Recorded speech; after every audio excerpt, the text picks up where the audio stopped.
এখন শ্রাবণ মাস, ভরা বর্ষা, টাপুটুপুর বৃষ্টি অনেকের জীবনেই বয়ে প্রেম, ধুয়ে মুছে দেয় সব কালিমা, জীবনকে সবুজ সতেজ করে তোলে। আবার এই ঝমঝম বর্ষায় কিছু মানুষের জীবনকে কিন্তু করে তোলে দুর্বিষহ। একই বৃষ্টি একদিকে কিছু জনের মনে আনতে পারে প্রেম, ভালোবাসা, খুশির আমেজ, অন্যদিকে আরেক দল মানুষের জীবনে সে বয়ে আনে অভিশাপ।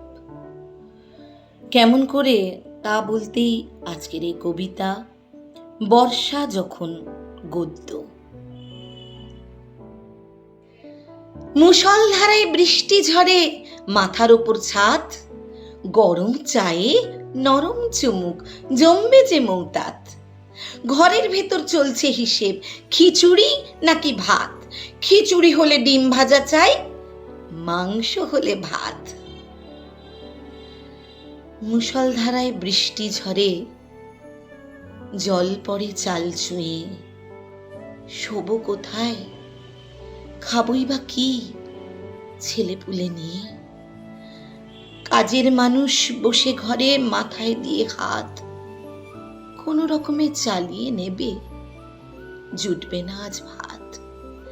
কালকে যদি বৃষ্টি থামে, সূর্য যদি ওঠে, কালকে খাবো পেট ভরে ভাত, কাজ যাবে ঠিক জুটে।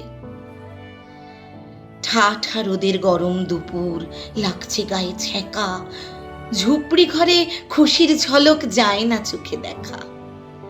ঘেমে নিয়ে সবাই যখন ঠান্ডা ঘরের খোঁজে, কাজের শেষে ক্লান্ত শরীর, ভাত ঘুমে চোখ বোজে।